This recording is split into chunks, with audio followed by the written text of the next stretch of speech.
What I'm going to attempt to do today is to go into certain of the fundamental ideas of Purim and what the real fundamental essence of Purim really is, which I'm sure most people would like to know.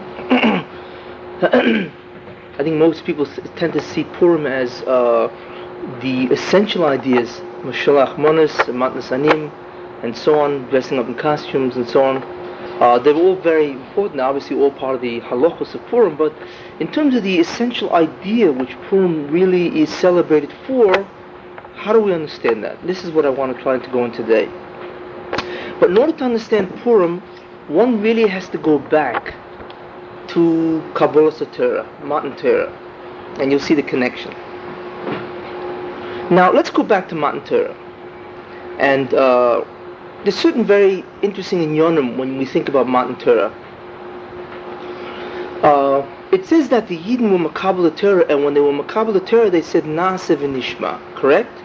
But then later it says that the Rebbeinu Shalom had to take a tub and invert it over their heads like a mountain, Kofu Olehem Har Kegigis. And he said, if you accept the Torah, Mutav, and if not, Shom Teik for Aschem. Here you will be buried. In other words, obviously what the Rebbeinu Shalom was doing was forcing them under the threat of death to accept the Torah or not. So how do we understand obviously the difference between Naaseh and Ishma and the idea of that the Rebbeinu Shalom had to force them to take the Torah? The Rishonim deal with this question, and their answer is that when the Yidden said Naaseh v'Nishma, it was only in Torah Shebiksav. When the Rebbeinu Shalom wanted to give them the Torah Sheba'al Peh, which is the oral law, there they didn't want to accept it. So there the Rebbeinu Shalom forced them by inverting a tub over their heads, a mountain over their heads, and said, the mountain Har Sinai over their heads, and said, if you don't accept it, you'll all be dead. This is the way the Rishonim ask the obvious stira between the what it says in the Torah and what it says, of course, in the Medrash, the Gemara, whatever. Now, it's interesting to note that really it's very difficult to understand for several reasons. First of all, Naaseh v'Nishma is a Kabbalah. Why did the Yidden accept the Kabbalah by Torah Shebiksav, whereas Torah Sheba'al Peh they didn't want, and the Rebbeinu Shalom had to force them to accept the Torah? That's the first kasha. Second kasha is that Naaseh v'Nishma is a superlative Kabbalah. It was an excellent Kabbalah. They said Naaseh before v'Nishma. We will do before we even understand why we're doing it in the first place. So the Kabbalah was it was an excellent Kabbalah. And for that Kabbalah they got two kisarim, two crowns. The Chazal say that they got two crowns because it said Naaseh and v'Nishma. So Adrabah, they had such a beautiful Kabbalah, why all of a sudden now don't they want Torah Sheba'al Peh? Third kasha is, wait a minute, then all Goyim could say, if you forced us, we would also accept the Torah. I mean, what's the kunz? That the Jews are the ones who observe the Torah. You force us and we'll also have to do this. So what does it all mean? So those are certain of the difficulties in the idea of Matan Torah. Let's take a look at Purim. Purim is a very interesting yontif. It's really very difficult to understand certain aspects. Let's understand Purim by several questions. The first kasha is, what is the essential idea of Purim? What really happened on Purim that made it a yontif for all generations? First kasha, what is the real idea, the essential event that happened? Is it because the Jews were saved from Mordechai, by Mordechai and Esther, from Haman and Achashverosh and so on? Is this what it's all about? Jews have gone through persecutions for thousands of times. This is not the only time they stood at the threat of death, right? So then, if that's the case, why all of a sudden is Purim so unique or stand out as opposed to all the other persecutions of the hundreds and thousands of years that Jews have gone through? Obviously, Purim has to contain something more essential, more important. That Chazal said, we are kover it for yontif. First kasha. Second kasha.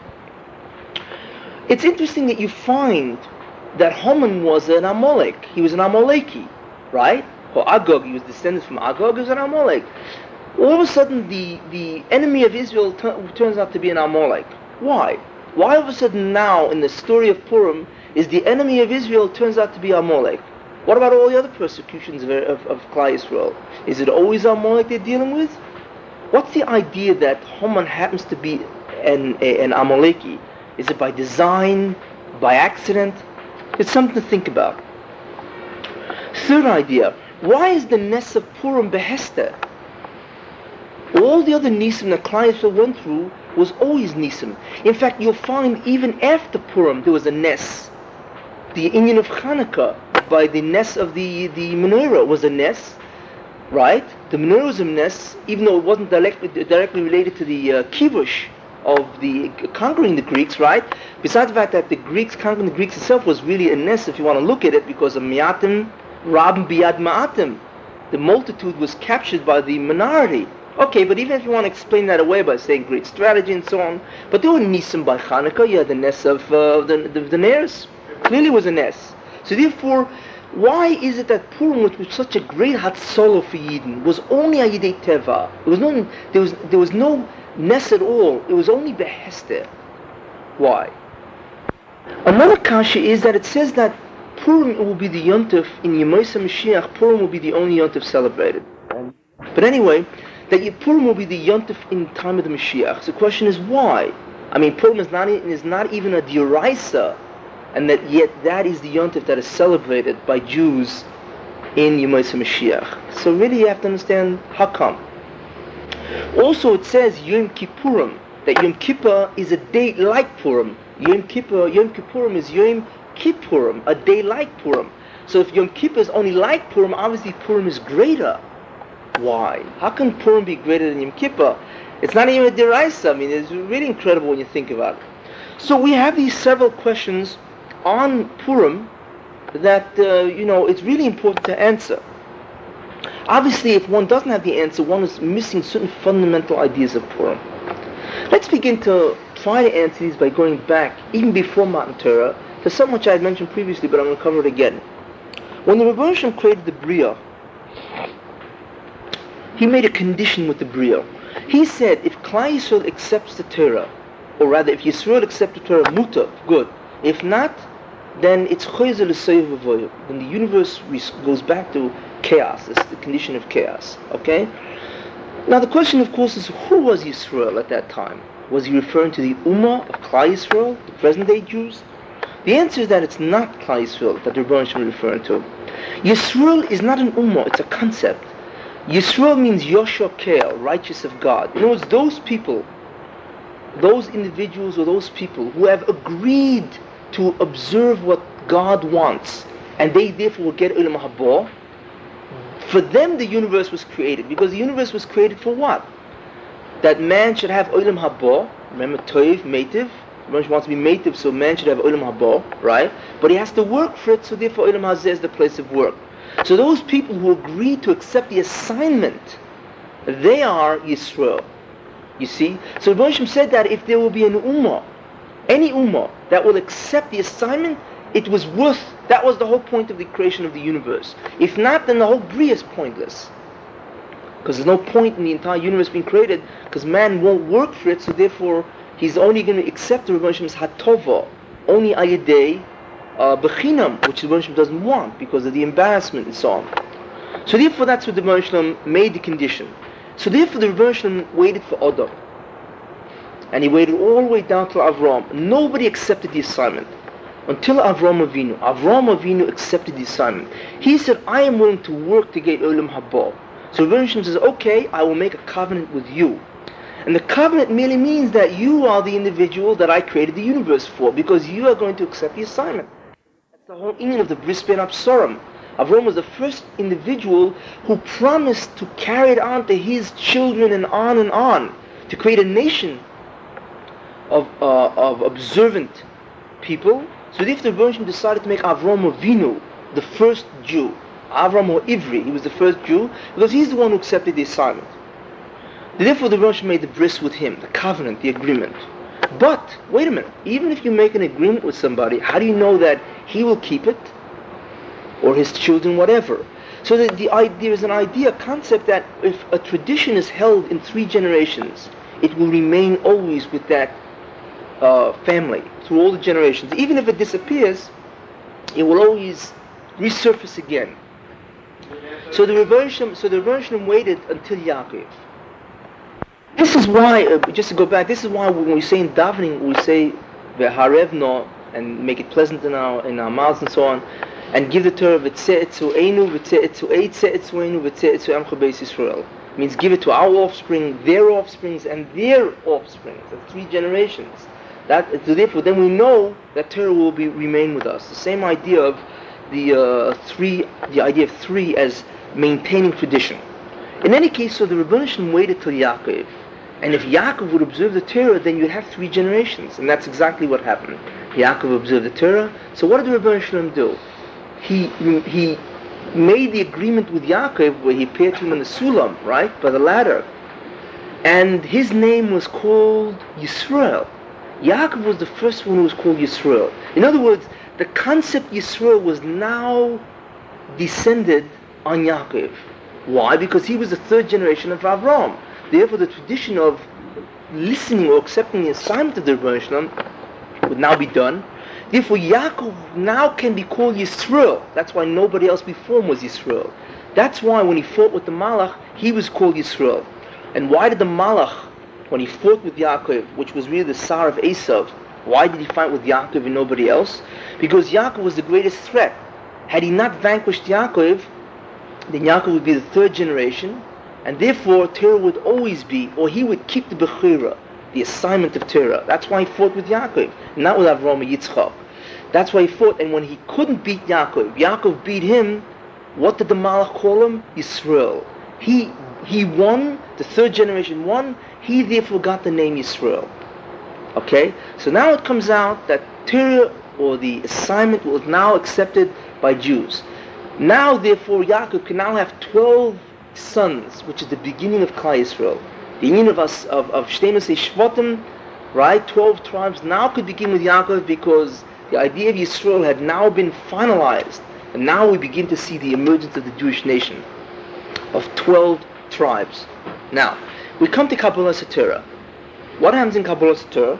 The Rebbeinu comes down, he gives them the Torah. And the Yidden were murdered in the sense that they were Makabal Torah bi'avo. They said Nasa v'nishma. Not only how great was Nasa v'nishma that the Chazal say that they got 2 kisorim, two crowns. What was the union of the 2 crowns? I had mentioned previously. One crown is that they were masig yichud shlitosoi. They were masig the unity or the complete authority of the Rebbeinu Shalom as the only force in the universe. The second hasaga was yichud mitziusoi, that they were masig that the Rebbeinu Shalom is the only thing that really exists. That's why the Yidden died. Remember the Medrash says that everybody died by Kabbalah Torah? You remember that? Where they died by Kabbalah Torah? So the Torah came to Rebbeinu Shalom and says, who you can give me to? Dead people? So Rebbeinu Shalom said, I will awaken them for you. Why did Klal Yisrael die? Because they perceived not only yichud shlitosai, but yichud mitziusai. So their mitzius was bottled. They died. If you perceive the mitzius of the Rebbeinu Shalom, what happens? Your mitzius is bottled. You leave your guf and you go back to the Rebbeinu Shalom. That's why the misa that happened by Klal Yisrael is a direct result of the hasaga they received. Why is it used in the name of Keser, 2 crowns? What is the signature? What is the sign of royalty? The crown. The crown is a sign of royalty, of kingship, right? So when you see the crown of the Rebbeinu Shalom, what does that really mean? You see the Rebbeinu Shalom in terms of that particular aspect that you're observing. So therefore, Klal Yisrael got the one Keser, which is Yichud Shlitosai. They saw the Rebbeinu Shalom as the only force in the universe, which means they saw the crown. That means to be Masig Yichudi means to see the crown. It means to be Masig the Rebbeinu Shalom. What part of the king were they Masig? His absolute authority in terms of force or power. The second crown is they were Masig the Rebbeinu Shalom, the king, which is the second Keser, mitzad his mitzius. And then they all died. Okay. So we see that their Kabbalah was murdered. So then what happened by Torah Shebi'al Peh? Why did they reject it? Klal Yisrael felt, apparently, that it's too severe on human nature to restrict them with such a tremendous amount of restrictions. Because Torah Shebi'al Peh adds to Torah Shebi'al Tzeh immensely. Like I said, look at the difference between the Torah in terms of Mishpatim, the dinim of Nezikin, and look at the difference in Chosh Mishpat. to assume the mitzvahs or the obligations of Torah Sheba'al Peh is far more difficult than Torah Shebiksav. But the only reason why the Rebbe Shalom would give them Torah Shebiksav is only if they accept Torah Sheba'al Peh. Like Rabbi Yochanan says, that the Rebbe Shalom was only curious bris, only al manas Torah Sheba'al Peh, because that's the Torah in its totality. So therefore, but the Yidden was much too severe, so they said no. Not that the Yidden didn't want to makabel it. V'horai, they were makabel Torah Shebiksav with a tremendous, excellent Kabbalah. But they felt they could not assume the obligation of something that they really couldn't keep. So they said, we do not want it. We can't assume such an obligation that we feel we really cannot keep. But there was emerging also another idea, which we see. If Klal Yisrael felt that they could not accept the Torah, what they also perceived and what they believed is that the Torah is a method that the Rebbe Shalom gives, right, for getting Olam Haba. And it's also the Ratzon HaBoreh. But who says it's the only alternative lifestyle in this Olam Hazeh? There are many alternative lifestyles. Look at the Goyim. For every nation they have their own culture, their own laws, their own lifestyle. Klal Yisrael did not perceive the Amitas Yichud Teirosoi. They perceived the Amitas Yichud Mitziusoi and Shlitosoi. But that the Rebbe Shalom's Torah, that what he's saying should be the way of life to Klal Yisrael, was not perceived that it is the only way of life. There is no other way of life. So even if it's hard, you must assume Torah. So you have to be Omel and Schwitz. That's the only way. There is no other alternative lifestyle. Klal Yisrael did not perceive that.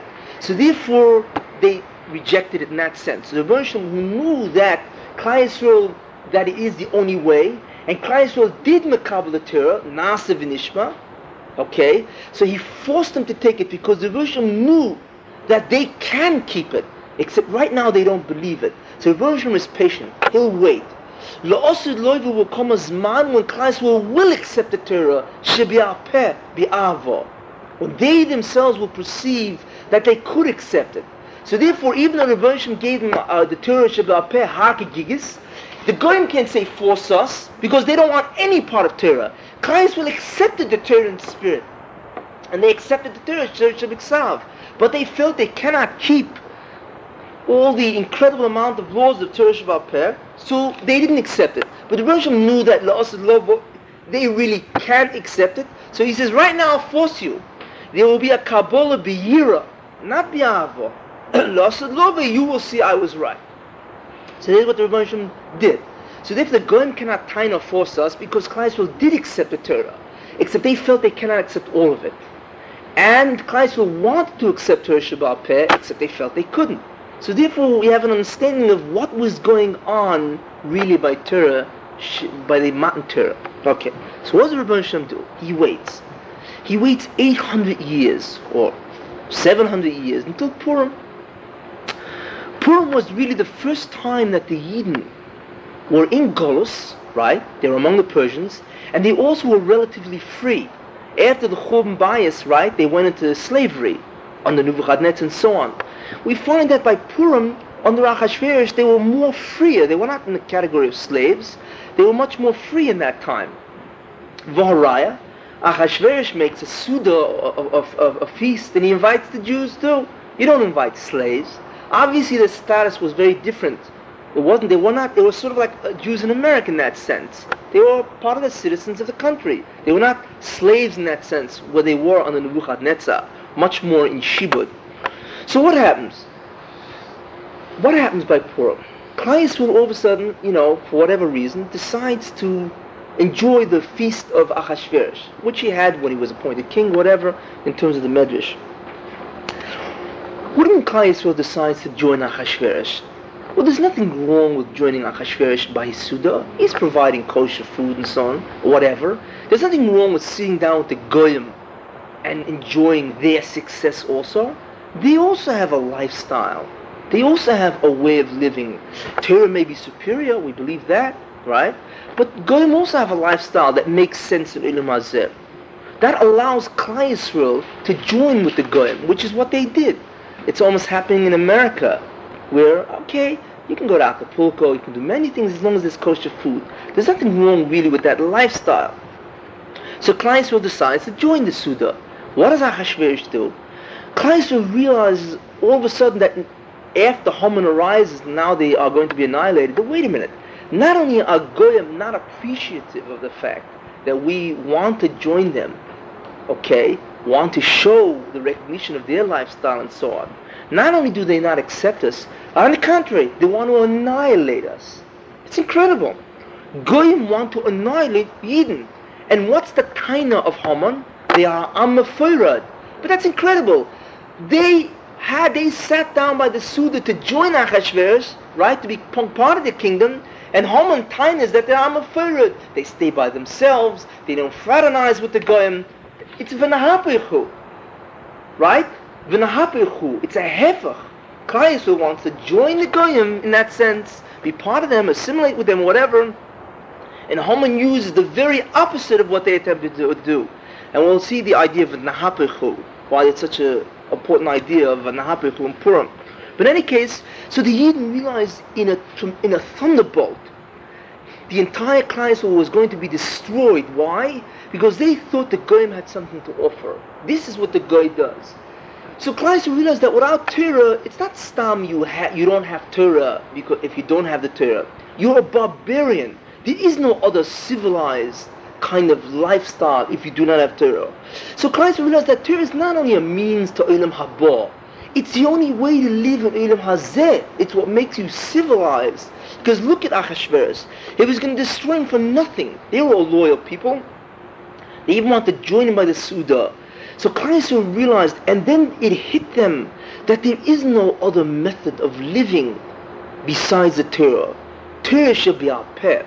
So they were masig at that point in time, because of the annihilation that Achashverosh and Haman, the Indian of Amitas Yichud Teirosoi. It's not that the Rebbeinu Shem is a Yochid and Shlita Metzias, but his Rotzen, in terms of his Torah, is the only way man can exist. That's the idea of the Amita, the truth, the veracity of the Yichud of his Torah. That Torah is the only law that man can live under. Anything else is barbaric. So Klal Yisrael realized. So Klal Yisrael made an about face, and they were makabel the Torah anew. That's why Chazal say in the Yemei Achashverosh, in those days, they were kimu v'kiblu. The Megillah says kimu v'kiblu. So Chazal darshan, kimu, they fulfilled mashe kiblu kvar, what they had received previously. In other words, there was a new Kabbalah. Klal Yisrael was now mekabel Torah Sheba'al Peh bi'ava, because they realized it's the only kind of way that man can live. So there was Purim, the greatness of Purim is that it's a new Kabbalah. It's a Kabbalah bi'ava, which reverses the old Kabbalah bi'yira. It was a gemar of the Kabbalah. It finished the act of Kabbalah bi'ava. And the Rebbeinu Shalom in the end was right, because he knew in the end Klal Yisrael would accept it and they could keep it, which they have done for the past thousands of years. So the significance of Purim is not only in the events of Purim, it's the result of Purim. That as a result of the annihilation, the fact that they were saved, they realized that Torah is the only supreme way of living. So they were makabel the Torah bi'ava. Purim is the gemar of Matan Torah, which preceded it by 800 years. That is the yesod and the greatness of Purim. Kimui mashe kiblu kva. They fulfill the Torah. Now, really, what they were makabel 800 years before, bi'ava, they were makaimet, not bi'ira. Because what do you mean kim mashe kiblu kva? What does that mean? They were fulfilled what they accepted 800 years ago. They've been fulfilling that Torah for 800 years. But they were makaimet bi'ava, what they were makabel 800 years before bi'ira. This is what the significance of Purim is. Now, let's see how this understanding lends us to gives us the answers for the questions that were asked. We now begin to understand what the fundamental idea of Purim is. The essential idea of Purim is not only in its events, but more important in the result of the events of the Hatzalah. The fact that Yidden realized that Torah is the only way of life, even if it's difficult. So therefore you do it, even if it's difficult, it's the only way around. Because they observed what kind of civilization the Goy has. That as long as he doesn't have a a higher being or power over him, then he'll do whatever he wants. Achashverosh wants the money, so kill the Jews. Therefore, the only way to really, in Olam Hazeh, to have a civilization is really to accept the Torah, and once that means, then you accept the Torah in its entirety. There's no such thing as a half a code. So therefore they accepted it, and that's what Chazal mean, Kimu v'Kiblu, and therefore it was Bi'avo, and the Rebbeinu Shalom of course proved that he was right 800 years later. That's why Purim is so great in terms of the fact that it became a Yom Tov. Because Purim is really the Gemara of Shavuos in terms of a Kabbalah Torah. It wasn't stam an Indian of persecution. It was the results of the persecution forced them in a certain sense to see the truth, and they were Makabel Torah Bi'avo. That was such a great awe that came down to the Bria as a result of the fact that the Klal Yisrael was Makabel Torah Bi'avo, that it was worthy to become a Yom Tov, Mamish. Because it wasn't the fact that they were saved from persecution.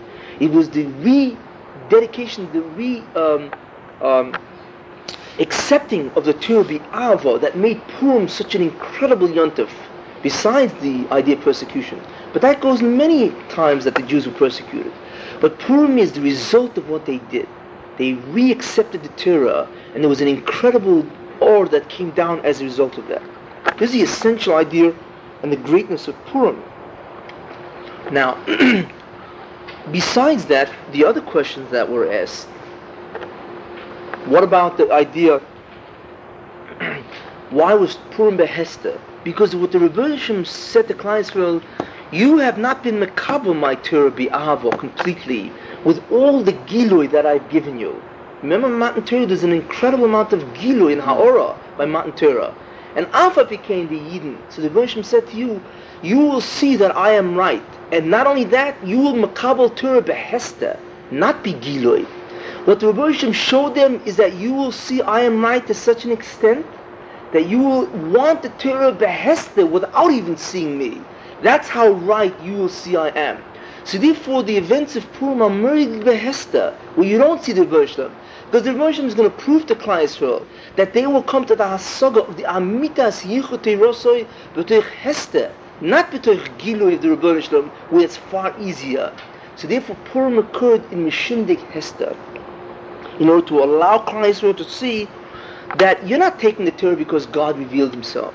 You're taking the Torah because you realize that Torah is the only way. That's a far greater Kabbalah than to Makabel the Torah when the Rebbeinu shows himself completely, right?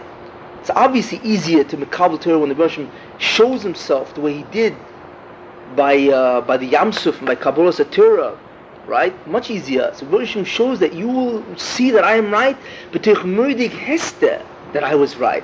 So therefore the events of Purim occurred between Hester, that Klal Yisrael should see that the Rebbeinu was right, and they will makabel even in terms of that tremendous Hester.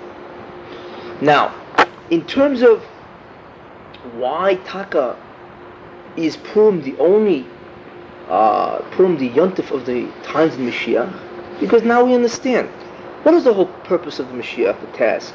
It's to Megal Yechudai, to reveal the unity of the Rebbeinu Shalom b'shleimus in the Bria. At that time, everybody will see that only the Rebbeinu Shalom, he will be Echad, is throughout the Bria, Mitzad, Mitzias and Shlit and so on. So therefore, the Mashiach is Megala, the Yichud of the Rebbeinu Shalom, completely. There's no more Hester, there's no more Choshech. What is the Yom Tov of Purim really all about? The realization that the Rebbeinu Shalom is Echad in all his ways, even in his Torah, is the only way that Klal Yisrael can observe or live in society. In other words, Purim is the Gemar, the finishing, the completion of the Yichud B'Shleimus, where Klal Yisrael saw that the Rebbeinu Shalom was one in every aspect, in his Metzius, in his Shlita, and in his Torah. It's all one. There is nothing else. Only what the Rebbeinu Shalom offers is the only thing. So Purim, the joy that the Yidden received in Purim was the realization. It was the Shleimus of the Hasogas Yechudai. And that is the Yom Tov of the Mashiach, because he also brings the Shleimus of the Yichud of the Rebbeinu Shalom. That's why Purim is the Yom Tov which is celebrated. The results of Purim, where the Hasog of Yechudoi is a Hasog of Shleimus completely, The same idea, the Hasoga. The Hasoga in Mashiach is the Hasoga of Yehudei also completely. It's the same, the message of Purim is the same Simcha by the Mashiach. Therefore, Purim becomes the Yontif of the Mashiach because it's really the same idea or the same message. In order to understand why is Yom Kippur, Yom Kippurim, right? What is Yom Kippur? Yom Kippur is tshuva. What is tshuva? It's a re-Kabbalah, isn't it? Where you makabel ol malchus shamayim, correct? But why you makabel ol malchus shamayim on Yom Kippur? Because the aim of din, the fear of judgment. In Purim, it's also Kabbalah of Torah. Why? Bi'ahava, it's a murdik simcha. So which is greater? Kabbalah bi'yira or Kabbalah bi'ahava? Obviously Kabbalah bi'ahava. That's why Yom Kippur is a day like Purim. Because Yom Kippur also has a Kabbalah. Kabbalah's ol malchus shamayim, which is tshuva. But it's bi'yira, not bi'ahava. So therefore it's like Purim. Purim is talking to Kabbalah bi'ahava. You see? So therefore Yom Kippur is Yom Kippurim. It's a day like Purim, which means it has the same idea. Kabbalah is ol malchus shamayim. But it's not as great as Purim because it's bi'yira, whereas Purim is bi'ahava. So therefore we now understand certain of the ideas. Why Yom Kippur is Kippurim, why Purim is the Yontif of the Mashiach, why Purim happened Behester, what the essential idea of Purim in terms of its recognition that Torah is the only way of life. Now, we have one more question to answer. Now, why is Haman an Amaleki? So therefore, let's understand something about Amalek. Amalek is a very interesting parsha. Amalek is a very interesting ummah. What is Amalek? Why does God hate Amalek so much? We have to understand. Why does the Rebbeinu Shalom hate Amalek so much? That he's willing to destroy every man, woman, and child, even the behemoths you have to destroy. What does he want? Why the behemoths? Because you shouldn't mention even the name Amalek. Say, that animal used to belong to Amalek. Not because the animal is guilty. Because it may cause us to remember that there was a nation Amalek. Get rid of it. So therefore, why is that the Rebbeinu Shalom hates Amalek to such an extent where the Rebbeinu Shalom says in Beshalach that the Rebbeinu Shalom wars with Amalek, midor dor. God wars himself with Amalek in every generation. And it says, Mochoi emche, I will blot out Amalek, the Rebbeinu Shalom says. So we have to understand what is the uniqueness of Amalek that it's so connected what the Rebbeinu Shalom stands for. And the second thing that'd be interesting to know is, what about Esav? Esav was also a Rasha. What's the distinction in Esav that's different than Amalek? That the Russian doesn't swear to destroy Esav in that sense like he swears to destroy Amalek. Amalek really, there's something much more evil or whatever in Amalek than in Esav. Not only that, it's interesting to see that Amalek is the grandson of Esav. Amalek was the grandson of Esav. How is it that Esav came first and then Amalek came third in that sense? He's a descendant of Esav. So obviously they're related. How is Amalek and Esav related? Yet Esav is better than Amalek in the sense that Moshe wants Amalek to be killed, whereas Esav he will because of what they did to the Jews, but it doesn't have the same enmity that Moshe has toward Amalek. Let's take a look at Amalek and Esav. What did Amalek do? Amalek is, in order to understand Amalek, and then you see how it makes sense in the Torah, Amalek is the quintessence or the personification of evil itself. Amalek is Ra. Amalek doesn't have evil, it is evil. What does evil mean? Amalek is the personification of man's omnipotence as opposed to everything else. The evil that Amalek is gaiva nifla, pure gaiva, pure, unmitigated, unadulterated arrogance or megalomania. In other words, Amalek thinks that it is supreme in the universe. There is no other being that it has to fear at all. It is what's called the arrogant man in its quintessence. Man's omnipotence personified in an ummah is Amalek. That is what the characteristic of Amalek is. Man's arrogance to the nth degree. That's why Amalek is pure evil, because it's the opposite of the Rebbeinu Shalom, which is Yichud Mitzius and Yichud Shlitosai. And Amalek is what? Is Riboy Mitzius and Riboy Shlitosai. Amalek is an ummah that personifies a multiplicity of forces. It's misnage keneged the yichud of the Rebbeinu Shalom, and it declares its own supremacy against the Rebbeinu Shalom, against everything else. That is the essential idea of Amalek. Not only that, what did Amalek do? The Torah says that Asher korchu b'derech. He met you on the way. The Medrash says that Amalek went over the lands of 5 nations to get to Klal Yisrael. So obviously Klal Yisrael was not a threat to them because it was near their territory. Klal Yisrael was not a threat because they were a strong nation, therefore possibly they can be a threat from afar because you were tired. The Rebbeinu is telling you, why did they go after you? They went after you to destroy you, because Klal Yisrael is now bringing the message to the world of Yichud Mitzias and Yichud Shlitosoi. And this Amalek would not tolerate.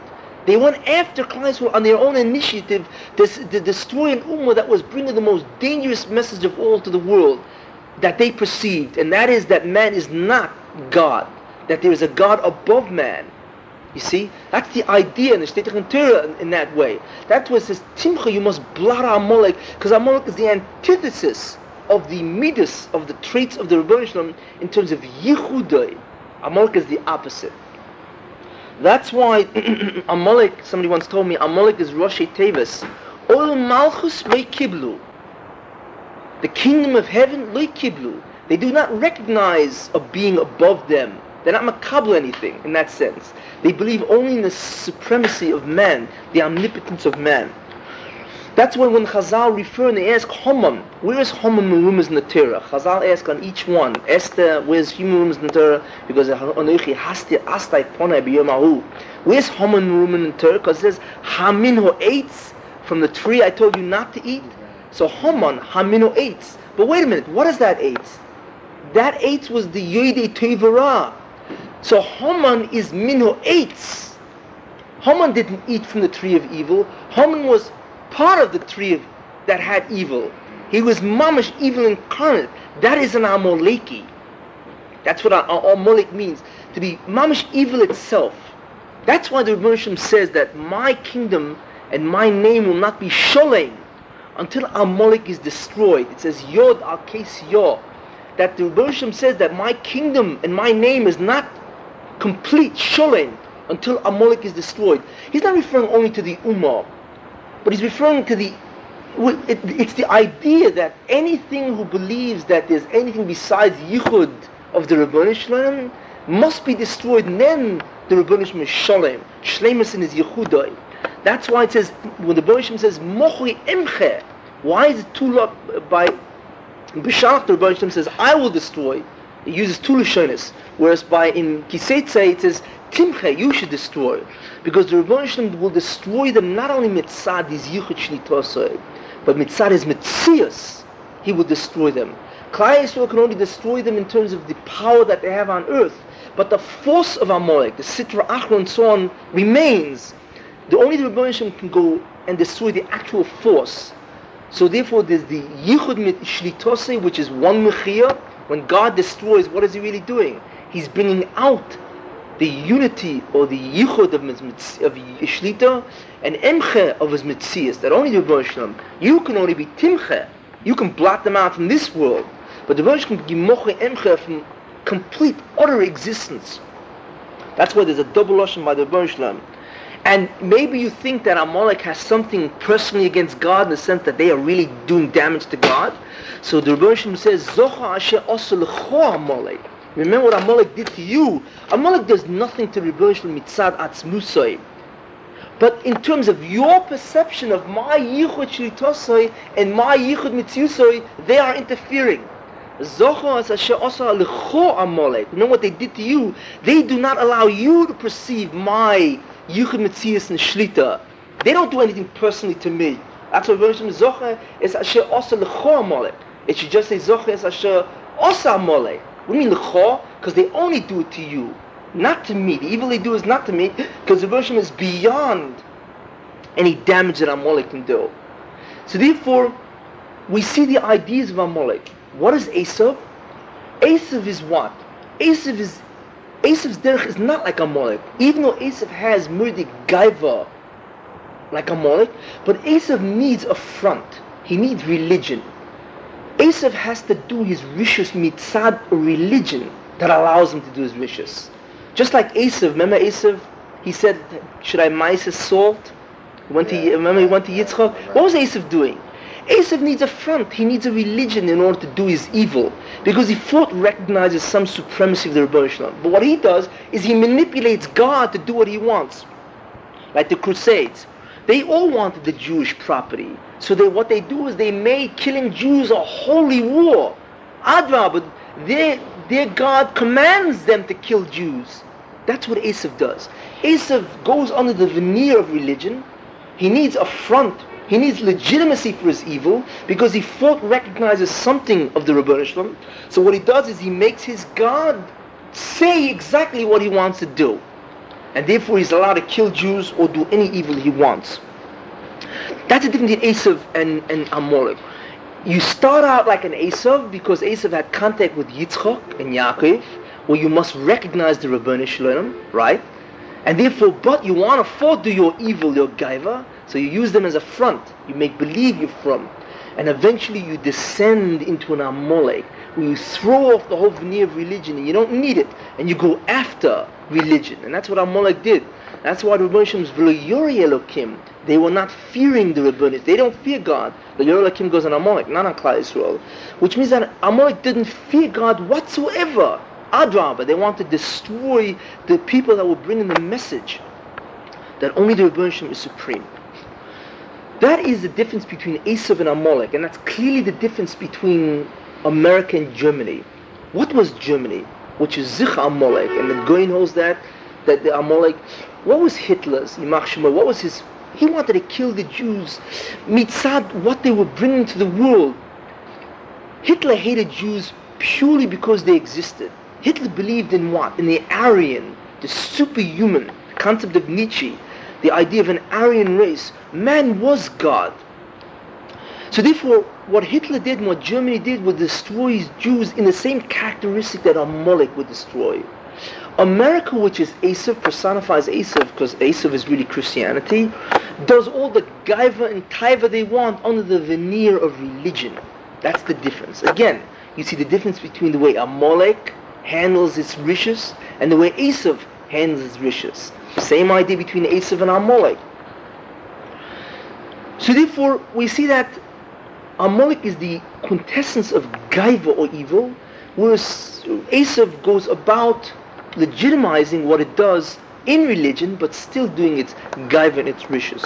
And we see that illustrated by Hamino 8s of what Amalek is, Rosh Tevis and so on. Not only that, but there's a it says rak kol hayoim, that in the times of Noach or before, that the inclination of man's heart is always evil, and rak kol hayoim, he does evil all day. Rak kol hayoim, I think the Ger Rebbe says the seif of the Tevis is Amalek.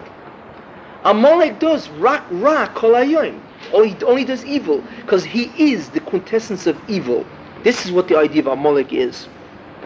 So therefore, interestingly enough, we now see that where did Amalek come in the Torah? In Beshalach. Where did they come? Right before Kabbalah Torah was Amalek. Amalek comes right before Kabbalah Torah, right? What was Purim?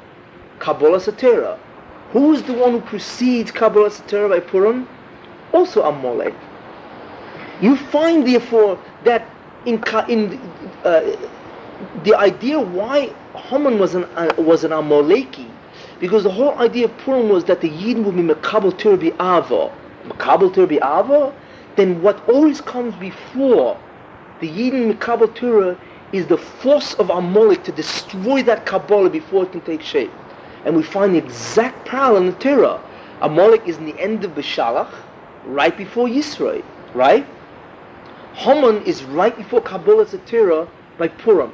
So in other words, the Sitra Achra, the force which is really Amalek, the Gaiva, wants to destroy the entire union of Kabbalah. So they attempt to destroy the Jews before they will get Kabbalah Torah. That's a Sitra Achra's ploy. That's the way he wants to do before the Yidna Makabel Torah, because of course Torah will eventually destroy the Sitra Achra. Therefore you have Amalek before Kabbalah Torah by in the Chumash, by Bishalach, and you have Amalek, which is Haman, before Kabbalah Satira by Purim. So therefore, by understanding Purim as a Kabbalah Satira, we understand why Haman turned out to be an Amaleki, because that's exactly the one who goes after you. Is the Amalek. Because Amalek is the opposite of what Torah says. Torah is Kabbalah's Omach Shemayim, the Rotzen Habere, which restricts man, limits man, and Gaiva says man can do anything he wants. Amalek is the antithesis of what the Torah says. Torah says that man is subjugated to a higher power, namely the Rebbeinu Shalom, and he has to subjugate all his actions to the Rebbeinu Shalom.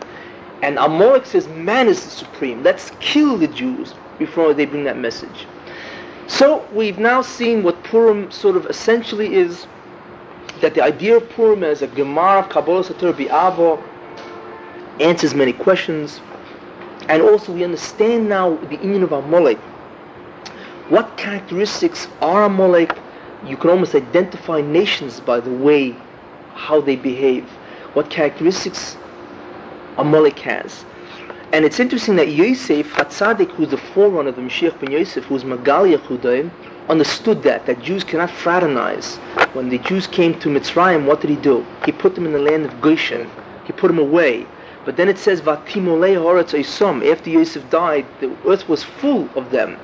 And what is the next pasuk? Vayokem Melech Chodesh. Right after Vatimolei Haaretz Osom, the whole Mitzrayim was full of Jews.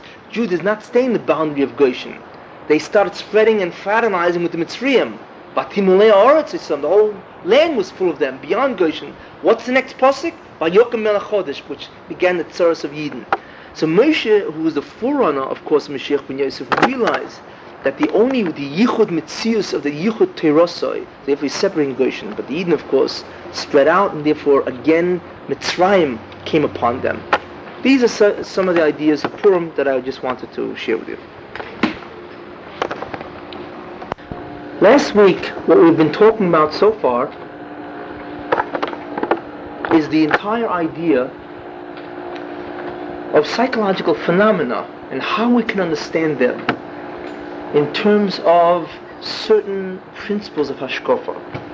And what we begin to see is that one can actually explain many of the psychological phenomena that we observe, many of the fundamental drives in people, based on hashkafa itself. And what I want to do this week is haven't finished the shir in the idea of psychological phenomena as explained by hashkafa principles. So what I want to do is review what we've covered last week, and then I want to go over the questions that I asked previously, which I didn't really answer. I did it very rushed, so I just want to go over clearly each question and answer it.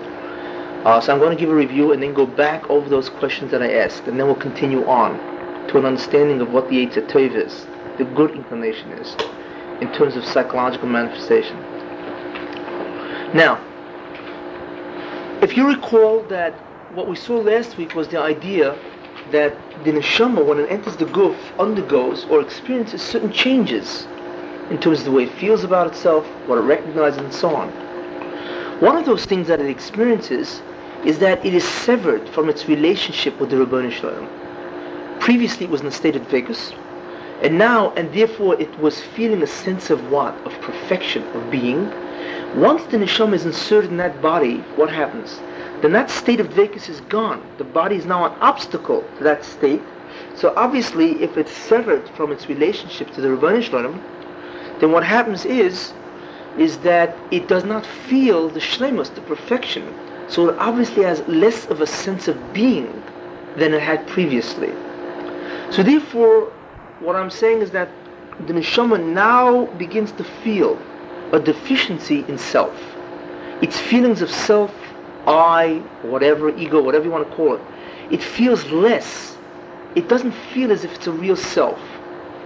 This is what's happening as a result of the fact that it's inserted into the guf. So we begin to see an existential deficiency or feeling of a lack of being. If you want to call that an existential inferiority, okay. As a result of the fact that it becomes man, which is an neshama in a body, it now begins to experience existential inferiority, a lack of being. So this is the beginning or understanding of a fundamental drive, which has its origin in the neshama. Now, what happens when the person now, as he gets older? So I explained last week that the idea of the neshama not experiencing this drive, the neshama now wants to do the opposite, to assert or confirm its existence, to reaffirm, right? To corroborate its being, as a result of the fact that it existentially feels a loss of being. So therefore, when the person grows up as an infant, what does he do? Since he has that need, which is the deficiency of being, he then begins to have feelings of omnipotence, which of course is trying to fulfill the need. He feels a lack of being, so the infant begins to have that feeling of omnipotence, the infantile omnipotent fantasies. But if you recall, he does that through a process called primary process, where he merely wills to feel like a being, and poof, he is. And I mentioned that the idea of primary process thinking, which is a divine act really, because who ever heard of somebody willing and something happening? Only the Rebbeinu Shalom can do that. That's only spiritual beings do that. Man has to act in order to get things done. Spiritual beings merely will and things get done. But in any case, the neshama retains that illusion, or rather that trait of primary process thinking, and it tries to use it as an infant. But it doesn't work, of course, because in the world of physical world, you can only get things done by physically interacting with the world. So it has the illusion that it can get feelings of omnipotence merely by willing it or feeling it.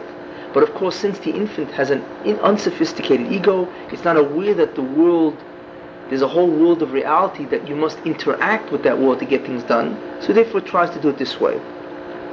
And that's the entire idea of magical thinking, also primary process thinking. And I had mentioned that the idea of primary process thinking continues in the adult life also, in terms of dreams, daydreams, when a person fantasizes and so on. The fact the person attempts always continuously to try to achieve some fulfillment of a deficiency or a need by thinking about it. And lo and behold, when you think about many things, you get a vicarious sense of fulfillment. That's the reason why it actually works. There is something that is going on.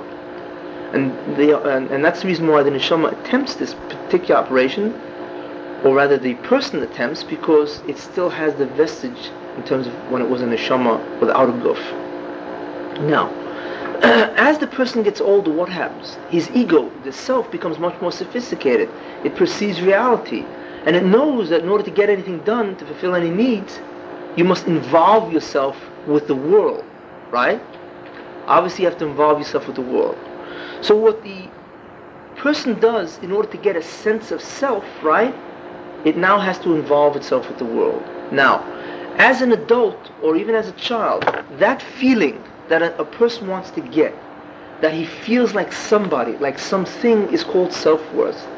So what's being understood now is that the drive, the psychological need, and therefore the psychological drive of self-worth, self-esteem, self-respect, whatever you want to call it, has its origins in the spiritual universe, namely the origins in the fact that the neshama was separated from the Rebbeinu Shalom.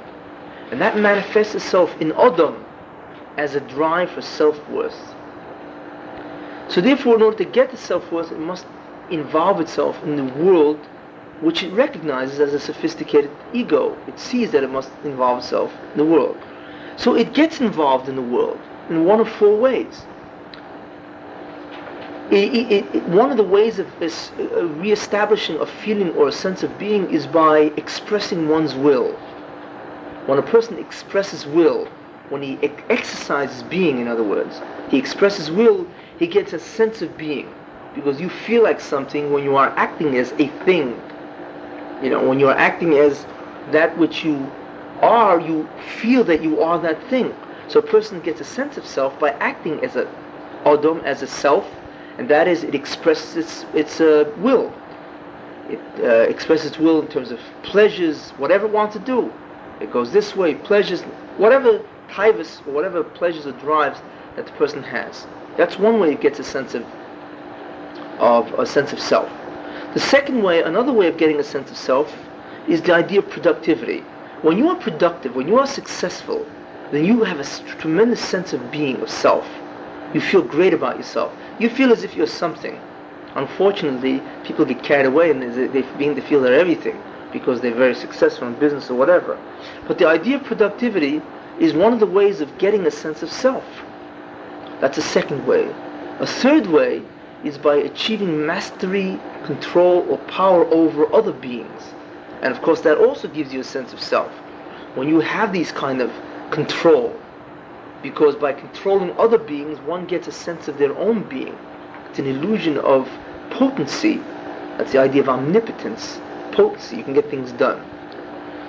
Another way is the idea, of course, of not only of expressing will, or being productive, or controlling. And possessions, by the way, comes in the idea of control. The drive to have possessions really because the more things you possess, obviously the more things you control. But besides those three ideas is also the idea of the way the neshama gets its sense of self, in the sense that it wants to have the ability to be able to control others, even if it doesn't outrightly do it. And how does it do that? By acquiring money. Money, even if you never use it, gives one an incredible sense of self. I mean, if you have $1 million in the bank, you feel great, even if you don't use it, because you know that you have the ability to do whatever you want. Just the ownership of money, because money provides you with the wherewithal to do almost anything really you want. So therefore you try to acquire money also. And we find that the Torah alludes to these four ways, as I mentioned last week, where the Torah says that you will forget the Lord and not do His mitzvahs. Why? Because you will eat and be satisfied. That's the expression will having taivas. The next statement the Torah says, and you will build houses and live in it. Building houses, productivity. The third idea the Torah says that you will have a lot of cattle, possession. And the fourth idea is you will acquire a lot of money. Money. I mean, literally the four ways. And what will happen as a result? You're going to say that it's my power that has got me all these goods. And the Rebbe Shem is not your power, it's my power that's the one who's gotten you these goods. So we see that the Rebbe Shem himself tells you that you're going to have this drive, and that you're going to do these things, and what's going to happen is you're going to get one of several levels of a sense of self. Either you're going to feel self-complacent, which means even if you are outwardly okay, you're not condescending or arrogant, but you, it's like they say in Yiddish, mahalt sich von sich. You hold from yourself, you know. Because even though you outwardly talk like a nice person, but there's certain people talk like a nice person, you can see that he's in love with himself. He really thinks he's God's gift. Even though he doesn't treat you bad. That's all self-complacent. That's one form of gaiva, which is really what we're talking about now, the sense of self. The second sense of self, of course, is arrogance. Arrogance is where you have a sense of self as superior to others also. That's the second. That's called arrogance, haughtiness, whatever. And that's usually the form we recognize it in immediately. The third sense of self a person gets, and you'll notice it gets worse and worse, in the sense of how more central the person becomes, is when a person becomes a megalomaniac, egomaniac, where he thinks that not only is he somebody, not only is he greater than you, but he's the only thing around. You see, that's egomaniacal thinking. That's delusions of grandeur, grandiosity, omnipotent fantasies, any kind of paranoid delusions you want to entertain. That's what it's all about. There the person has this incredible distorted sense of self as being the greatest being of all. Forget about better than others. The greatest of all, even greater than God, if he admits there is a God altogether. And of course, if he does admit there is a God, he will usually wind up saying that, I am God, which is what you find many psychotic people saying. I am God, or I am some famous, and so on, whatever. That's the different levels of grandiosity. So therefore, those are the three sense of selves. And you see, of course, one is more and more distorted as time goes on. That a person gets by doing one of the four ways, right? In order to achieve what? The need to feel like a self, which was taken away after the neshama was inserted or went into the guf. You recall that I had asked many questions previously, and very intriguing questions. And let's see now if we have the information necessary to answer these questions. The first question was, what is the fundamental psychological drive or need, and then you have a drive as a result of the need, that mankind has? And the answer is that even psychologically, the most fundamental need of all is self-worth. More things are done in the quest for self-worth, more activities are done than any other need or drive. And even if it looks like you're doing things in order to survive, self-preservation, the truth is that self-worth goes piggyback on those other things too. Because every time you do something to survive, you're also achieving a sense of self. There are many things you do just to get a sense of self. You want to go out and develop a hobby, do something meaningful or whatever. But even when you do things which are in quest of preservation, of survival, going for a living, going for this, taking a new course or whatever, there's always a sense of self as a result of the fact that you are involved in life, exercising being or whatever, mastery, or you're acquiring possessions. There's always something going on that's feeding you the sense of self. So we begin to understand that the fundamental psychological drive is really self-worth. And we begin to understand that the reason why a person has a drive for self-worth is because it originates in a spiritual phenomena, namely the fact that the neshama was placed in the guf. It's a psychological need. We see it psychologically, right? But it really emanates from the interaction between the neshama and the guf. This is what we begin to see as a fundamental psychological need and drive. Now, what is the fundamental psychological conflict? Now, we all know what a conflict is. A conflict is the anticipated frustration that you experience when you choose one of several alternatives. Obviously, you can only choose one alternative out of many, and the frustration that you feel is the conflict. That's what a conflict is. When you feel frustrated because you can only choose one alternative out of one or out of two or many, and you feel frustrated as a result. That's why conflict is such tremendous stress, because you don't know which one to choose. And there are different kinds of conflict. But in order to have a conflict, you must have opposing or different choices which oppose each other, in the sense that if you choose one, you do not get the other. Right? It's got to have there has to be an opposite one way and the other way. At least in the sense that if you get either or, if you get one, you don't get the other. That's what conflict is all about. If you can get both at the same time, there wouldn't be any conflict. So the idea that we're trying to understand now is, what is the fundamental conflict that we understand in terms of Yiddishkeit? And the answer to that is, the fundamental conflict is, does one think he is somebody, or does one think he's nobody? Or rather, that the Ribono Shel Olam is everything. So we're back down to that fundamental rule of Eino Id Milvadoi, that only the Ribono Shel Olam is a true being and exists, or Yesh Id Milvadoi. Besides the Ribono Shel Olam, there's also myself. And of course, some people say that there is no Ribono Shel Olam, and there's only himself. That's not even a Yesh Oid. There's only self. Of course, but that's the furtherance of feelings of self, which we've gone into, the grandiosity and so on. But the fundamental conflict of an Odom in every mitzvah he does, okay, is, and in other words, religion or Judaism imposes itself on you and says, I am going to force you to choose between the Ribono Shel Olam or yourself. Everything you do, Yiddishkeit is telling you that that is the choice.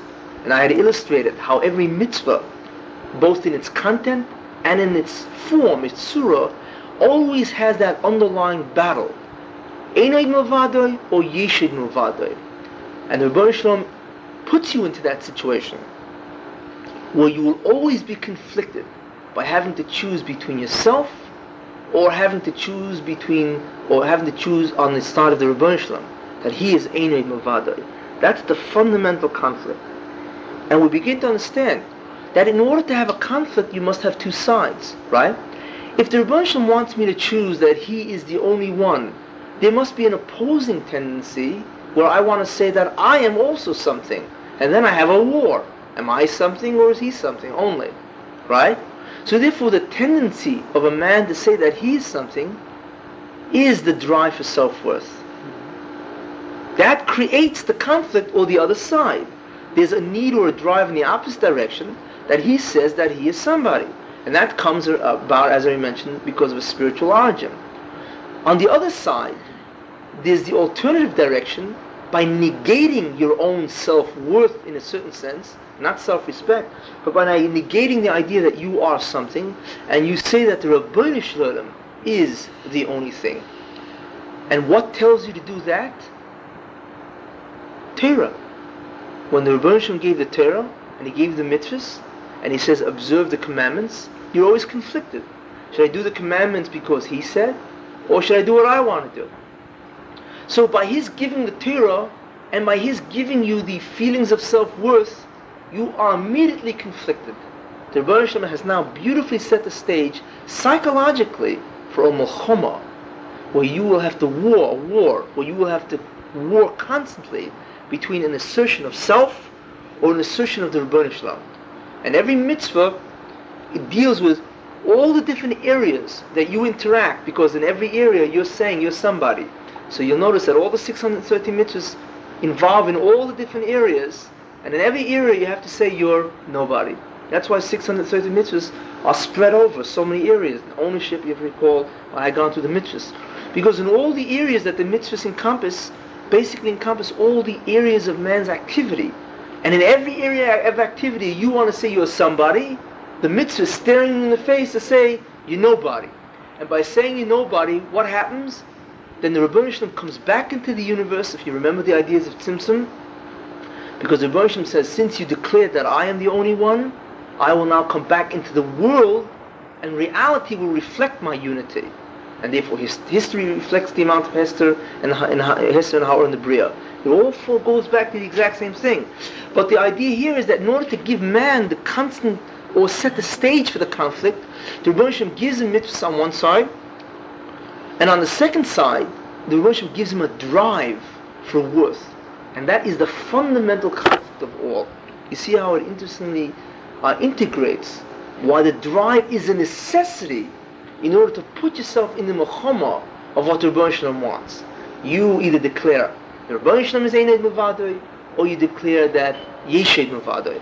This is the idea of the fundamental psychological conflict, and why it is there, and what it means. Because the psychological need is given to make sure you will be conflicted. Now that we have a status of war, you must choose which one, and that's the agiyah, that's the amelis, that's the effort that you have to put in, and as a result of that amelis, that effort, you get schar or whatever. Everything is based on that conflict. So hopefully what we now have is a very clear understanding that the psychological phenomena that you see is there to make sure that you will accomplish what you're here for. And that is to do the task of what? Einel Mevado, Yeshim Mevado. So Rebbeinu actually forms the psychological apparatus of a man to reflect that. Because that's what Rebbeinu wants you to do. In addition, now, the next question which I asked was, what do we need self-worth for? It doesn't make sense. We don't need it for self-preservation. Remember I went through those psychological needs, adequacy, security, and so on? And the idea was that each one made sense because each one is necessary for you to do things which make sure that you keep living. You'll maintain the conditions of life. But then I asked the question on, what about self-worth? What do you need it for? What do I have to feel like I'm somebody? I don't need it to keep living. I have to feel adequate, because if I feel inadequate, I'll have to go out and develop competencies which will make sure I live. But what do I have to feel like I'm somebody? What do I need it for? The answer is you don't need it for physical survival. But you need it for the ruchnistige milchama, for the spiritual war that you must have. That's why you have it. The fourth question that I had asked is, what do you always have to prove it for? You exist. Remember I said existence is its own worth. I don't have to prove I am. I am. Because I'm sitting here giving a shiur, right? The answer to that is, you really don't have to prove it. But because there's an existential inferiority from the fact that you became Adam, a neshama into a guf, therefore you must prove to yourself that you are something. But the truth is, of course you are something. But you feel as if you're not, because you are now severed from the Ribono Shel Olam. So you begin to get what's called existential gaiva. You receive existential inferiority by the fact that you are Adam. And the fact that you are an Adam now means that you are now striving to undo that feeling. and begin to feel like you're something. That's the idea of existential gaiva. And so therefore, why prove it? You don't have to prove it. But the spiritual phenomenon which occurred forces you to engage in some kind of proof that you are something. Because the truth, while you feel, is merely an illusion, actually. But it's set up in order to make sure that you are at war with yourself. The next question we asked was, what is true worth then? What is true worth? Because I had asked, wait a minute, because no matter how you feel about yourself, if you recall, it's all relative. If you grew up feeling very bad about yourself because you were not good intellectually, but let's say you were very good in sports. So the question was, had you been brought up with parents who were crazy about sports, you would feel great about yourself. So it's not because you really are worthless. It's because you were brought up in a family who didn't value your particular attribute. So therefore, your feelings about self, whether they be good or bad, is really not true. It all depends on what circumstance you were brought up in. If you were brought up in a circumstance where your parents are on welfare, of course you're going to feel inferior. If you were brought up in a circumstance where your parents have everything, you're going to feel great about yourself. But there's no reality to the real feelings that each one has. They merely feel that way because of the particular circumstances they were born. It's relative. So the question is then, your feelings of worth are relative, so the truth is they're really arbitrary. They don't really say what you're really worth.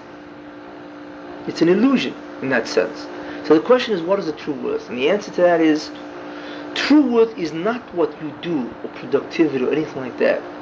A person gets a true sense of worth by declaring the unity of the Rebbeinu Shalom. Do you ever notice a tzaddik? A tzaddik is always doing something for the sake of God. Remember? He always negates his self-interest. Right?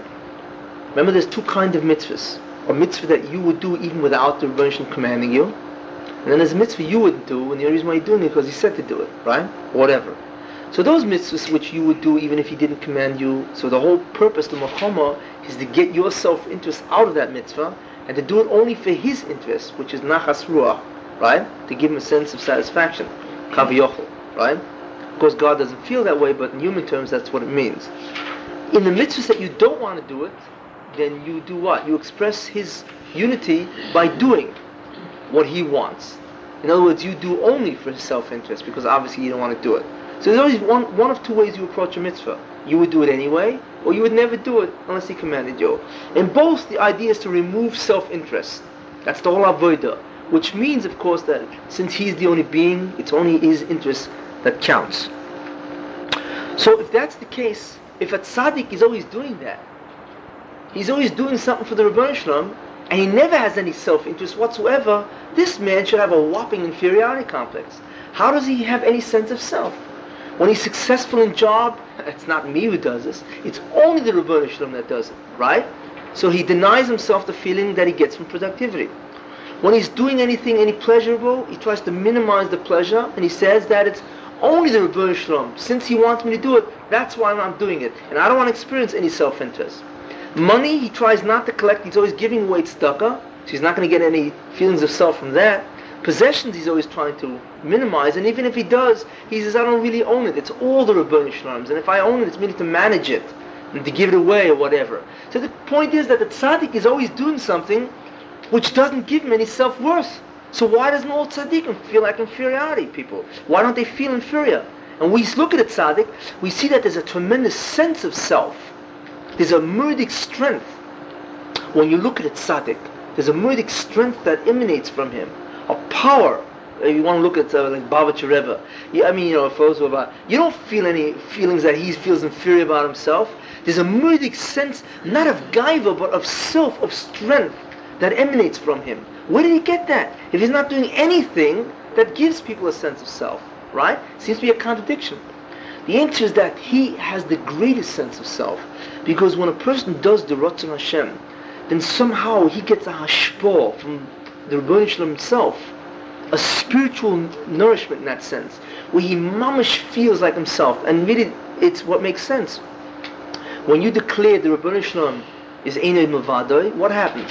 You begin feeling the Rebbeinu Shalom again, because he comes back to you.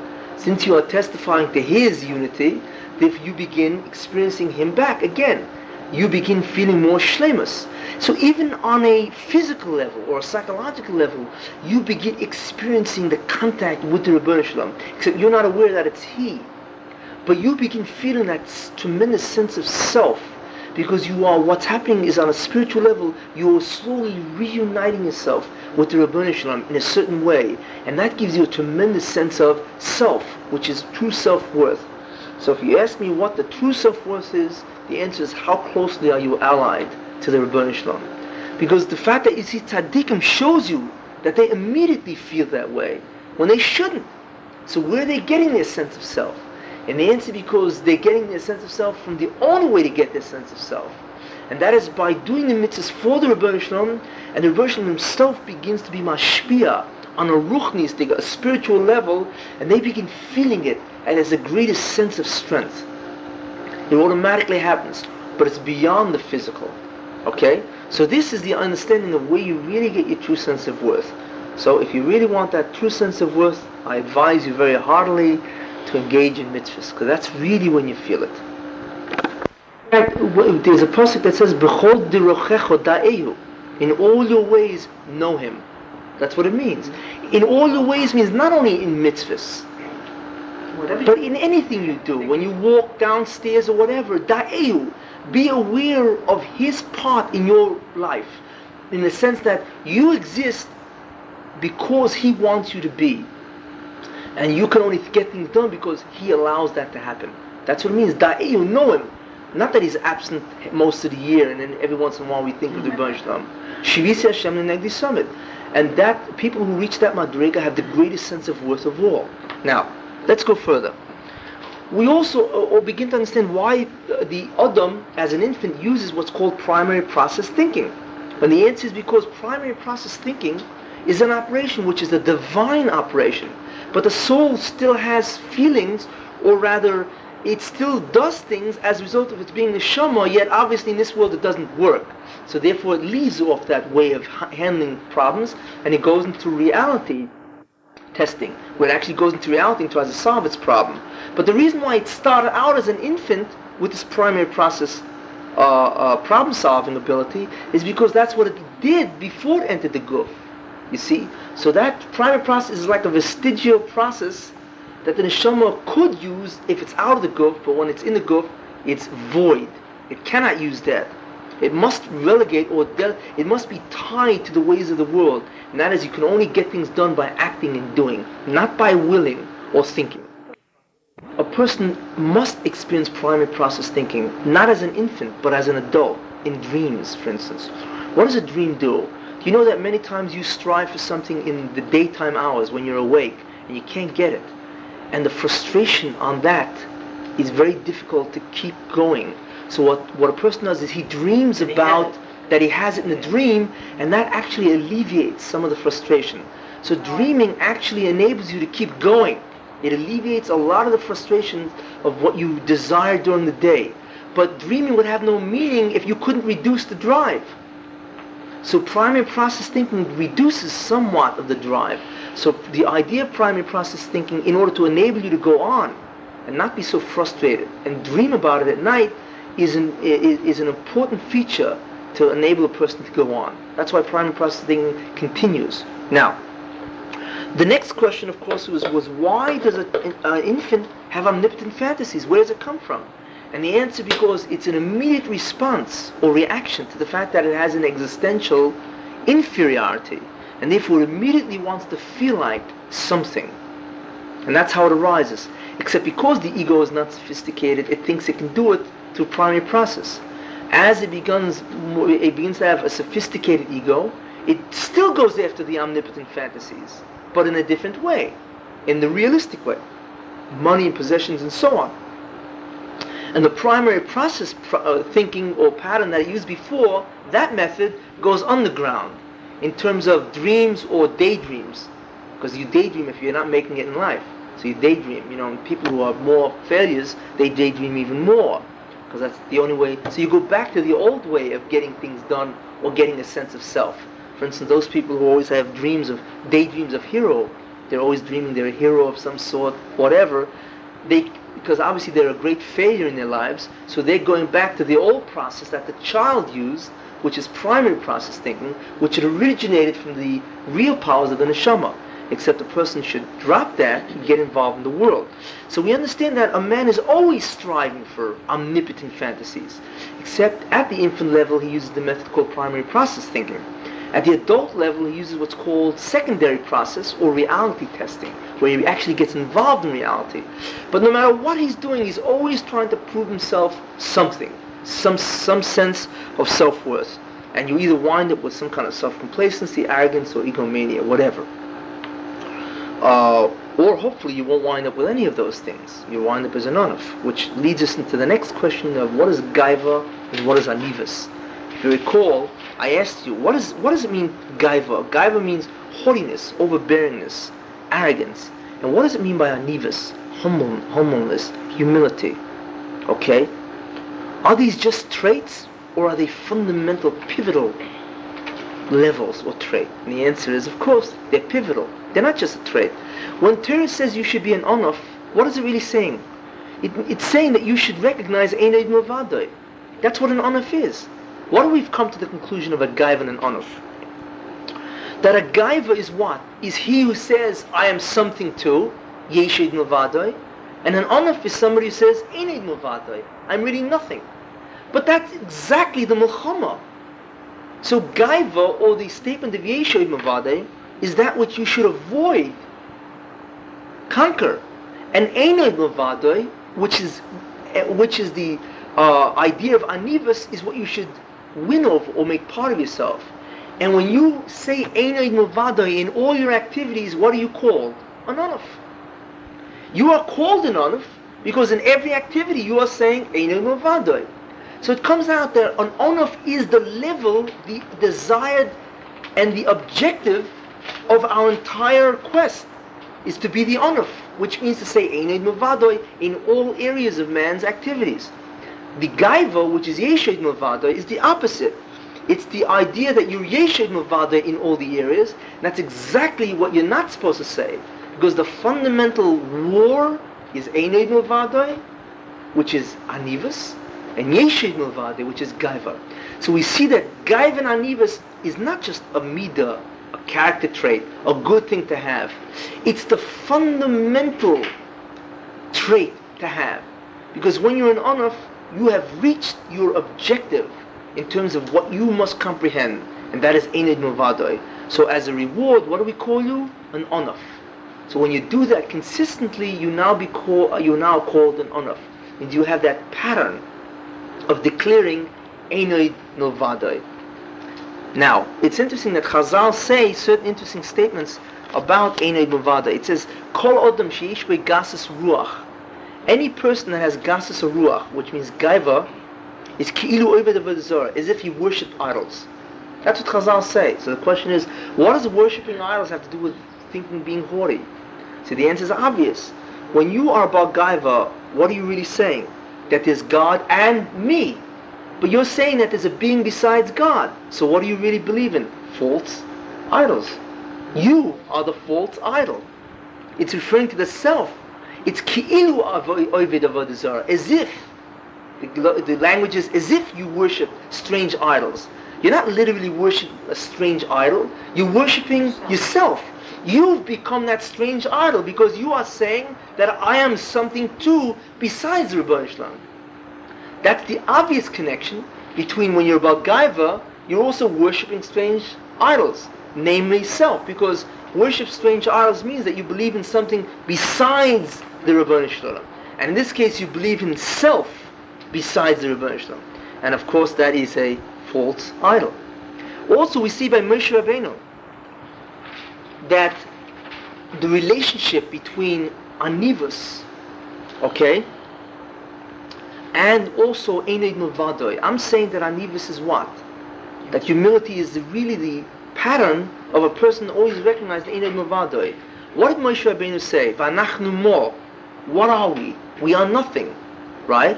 And what does the Torah say about Moshe Rabbeinu? V'ho'ish Moshe omriv mikol odom sheba'aretz. And the man Moses was the most humble man on earth. And the Torah is saying that Moshe Rabbeinu is the most humble man on earth. Nobody beats him. But was that an accident? No. Because Moshe realized Einei Mavadoi, because he said Vanachnu Mo, what am I? Mo, nothing. What? What am I? Nothing. Therefore, he was the greatest honor on earth, because that's exactly what Anivus is.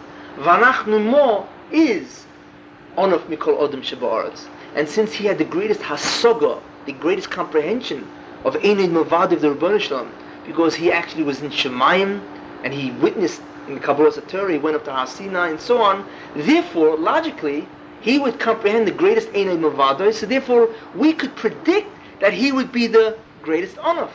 Simple. It's a logical conclusion. One follows from the other. And it says that V'ho'ish Moshe Anaf Mikol Odom Sheba'aretz, he was greater than any man in Anivus, humility. Any man. It doesn't say he was the greatest humble being. It says he was the greatest man. That means there's somebody greater than him. Who in Anivus. You know who they are? The Malachim. The Malachim are greater in humility than Moshe, which is obvious, because they stand right next to the Rebbeinu Shalom. So their perception of Einei Mavadoi is greater than Moshe Rabbeinu's. So therefore they're even greater in its humility. So we see there's an incredible correlation here, that once you've got the key, once you understand what Gaiva and Anivus, many Chazals get answered in terms of what they're really saying. Now, so therefore we begin to understand what Anivus and Gaiva is. We can understand why the Mesilas Yesharim places Anivus as a level, because it is a level. When you are an Anaf, what you really are is a person who consistently, in every act, is saying Einei Mavadoi. So it's not one trait. It's an attitude toward everything. So therefore it's a level, that on every act you do, you've got the attitude of a Anaf. Everything is Einei Mavadoi. And why does the Mesilas Yesharim, which was of course written by Rav Moshe Chaim Luzzatto, which is the system that we're using, why is it the greatest level? Because the greatest level is Einei Mavadoi. That is the end. In the end, the man has to say Einei Mavadoi. Or to put it another way, when a person's dying, what's the statement he's got to say? Shema Yisrael Hashem Elokeinu Hashem Echad. Hear, O Israel, the Lord our God, the Lord is one. Again, Einei Mavadoi. So you're always testifying to Einei Mavadoi. Therefore, Einei Mavadoi, or in a descriptive term of a man, it's called a Anaf, is the greatest level, it's the final level, and it's of course the last level. That's why it's in the end of Mesilas Yesharim. So that's the ideas of what Anivus and Gaiva. Then we also went into the idea of I gave you two instances of Gaiva. Two kinds of people, right? One who is very nice guy, but he's always into living, doing what he wants, right? But he's a nice guy. He doesn't speak condescendingly. He relates very well with people, but he loves to enjoy himself. I mean, he works well. He's got a great job and so on. Then the other kind of Gaiva was a man who's very haughty, if you recall. So I asked him which one is the real Gaiva, and the answer is they're both Bar Gaivas. But one is what's called a Gavalev. He is haughty in his heart. He's self-complacent. This man is into doing what he wants. He doesn't feel he's greater than you. But he feels like he's a somebody. Self-complacency. But he doesn't feel he's better than you. But he feels like we're all somebodies. So he's into doing whatever he wants, expressing his will. That's Gaiva. Because when you express your will for the sense of feeling like somebody, you want to do things because you want to do them, you feel that you're working and you're making a living because of your powers, you want to go to a great restaurant and enjoy because you're hungry and you want to satisfy your pleasure, what is that? That's Gaiva, of the self-complacency form. The other guy is the obvious Bar Gaiva. He's the arrogant, where he feels superior to other people. But the truth is they're both Bar Gaivas. Because they're both declaring what? Yeshid Muvadoi. And that's what Gaiva is. But it's in different levels, as I pointed out. That there are three different levels. So that gives us an understanding of what Bar Gaiva is. And don't be fooled. Many people are Bar Gaivas, Gvalev. They are haughty in their heart, even though they may be very nice people. But they are still looking at the Torah as Mudig Bar Gaivas. Because they hold from Ziach. They hold from themselves as really being somebody. Also, we went into the idea of what's the difference between self-respect and Gaiva, which is a very important question. Many people fail to understand. But now we can understand it. Self-respect and Gaiva. Gaiva is when a person has a distorted sense of self. In other words, I am the one who gets everything done. I have talents because I am really somebody. It is my being. Since I'm a being, therefore I have all these talents. I'm so intelligent, right? I've made the money because of my cunningness and so on. That's gaiva, because nothing you did is because of you. But a person who has self-respect is that whatever the Ribono Shel Olam gave me, I can really do. What's the opposite of self-respect? Inferiority, where a person says, nah, I can't think very well, I can't do this, I'm inadequate, or I'm inferior, and so on. That's false. Because if the Ribono Shel Olam gave you intelligence, then you could use your intelligence. So a person has to have self-respect. He has to respect the self in terms of what he has, which means in terms of what was given to him. That if God gave me intelligence, it means I can use it. Not that I can't go or I can't learn because I really have poor intelligence. I have very poor confidence in my abilities to perform in thinking or in anything. That's wrong, because the Ribono Shel Olam gave you the wherewithal to do it. You truly can do it. So self-respect is the belief that what God gave you, because He is the real being, and what He gave you, you can really use. Gaiva is the sense that the reason why you have these things is because you are somebody. You see the difference? Clearly the difference between self-respect and gaiva. Gaiva is a distortion, and self-respect is a statement that you also can do things because the Ribono Shel Olam gave them to you to do. So you can do them. There's no business of not feeling that you can do them. Gaiva is the opposite. It's a distortion of self. And the idea of 3 kinds of anivas, that was the last question, that there are 3 kinds of anivas. What does that mean? I described 3 kinds of people who are humble. The first one who feels she's a person who's always doing good to others, but has a lot of problems, emotional problems, doesn't have a good self-image or whatever. Then the person who is who looks outwardly, he's very humble, he speaks to you very nicely, but inwardly he seems to hold that he can learn very well, and so on. And the person who really you get a real sense of feeling that he really feels as if he's really nothing great. So the answer is that the first person is not an onuf, the one who has emotional problems. The person that lacks self-respect. Not that the person has humility, because the person realizes that God is the only being. True humility is a recognition of Einei Milvadoi. If I feel I'm nobody because I believe I'm nobody, because I believe there's nothing here, and even what God gave me I can't do, that's inferiority, that's shiftless. That's a mental, emotional disorder of inferiority. Not anivus. Anivus is a madrega that you have to work to. Shiftless is a disease or disorder that you get if you come into certain situations. So the first person doesn't have anivus. That first person is, of course, a tremendous sense of inferiority, which he shouldn't have in the first place. He should have self-respect. The second case where a person holds from himself, right? But he's really very nice to people and so on, he's really about gaiva. Because even if he tries to be an onuf in the sense that he feels that he wants to relate well with people, but the truth is, since he holds himself, don't be fooled by his acts of humility. You can tell when a person really holds from himself. It's self-complacency. And unfortunately, there are many people who are very self-complacent and come across as as fruma people in that sense. But there's a difference. A true onuf, you really feel his anivus.